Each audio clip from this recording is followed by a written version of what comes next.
Donc dans la vidéo précédente, on a vu comment calculer les intégrales doubles sur des domaines simples. En fait, c'est le plus facile parce que ça nous permet de nous ramener tout de suite à des intégrales d'une variable.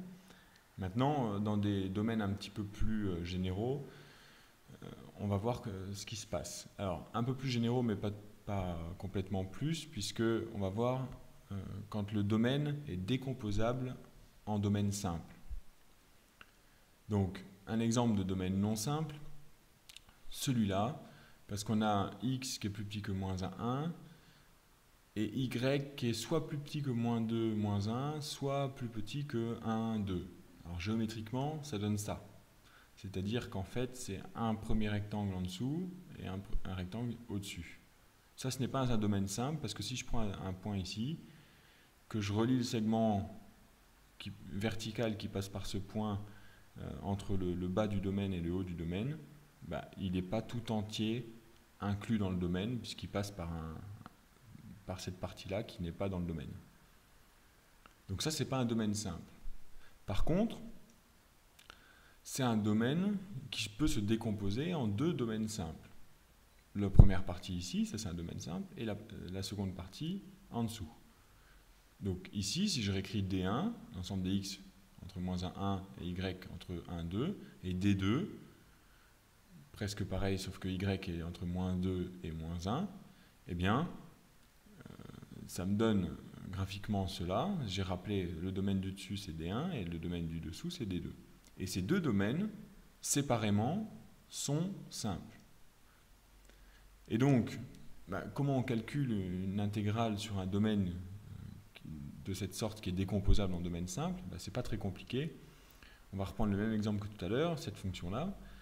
Et mon domaine, c'est l'union du premier domaine D1 avec le domaine D2, D1 et D2 étant des domaines simples. Eh bien, l'intégrale de f sur ce domaine grand D, c'est l'intégrale de f sur le premier domaine simple D1 plus l'intégrale de la même fonction sur le deuxième domaine D2.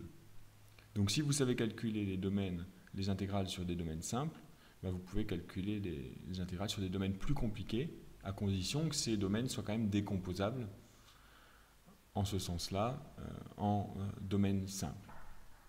Donc l'intégrale sur le domaine D1, on la calcule séparément. Donc là, je suis sur le domaine D1. C'est comme précédemment, on réécrit les contraintes et on calcule l'intégrale la plus au centre possible. Intégrer ça par rapport à y, ça me donne du y carré sur 2. Le crochet, je le développe, ça me donne cette expression-là, que je peux simplifier. Et je retombe enfin sur une intégrale en x, à une seule variable, que je sais calculer. J'ai du 1 sur x plus 2, ça c'est du log. Et du log avec un crochet entre moins 1 et 1, qui me donne ce résultat-là.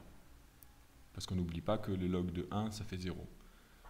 Donc ça, c'est la première partie de l'intégrale sur le domaine D1. Et puis, il faut faire la même chose sur le domaine D2. Donc, on recommence, sauf que cette fois-ci, il y a les bornes de y qui changent. Le calcul est presque identique, avec les bornes qui changent. En développant, ça nous donne quelque chose comme ça. Et puis, en fait, on retombe sur la même chose que tout à l'heure, pratiquement, sauf qu'il y a un signe moins ici. Et maintenant, une fois qu'on a fait ces deux calculs séparément, eh bien, il reste à conclure, c'est-à-dire, pour trouver le résultat de l'intégrale sur le domaine grand D, il faut additionner les deux résultats qu'on a trouvés. Et ici, il se trouve que quand on ajoute les deux, ça fait 0. Alors, ce n'est pas toujours le cas, mais dans cet exemple-là, on trouve 0.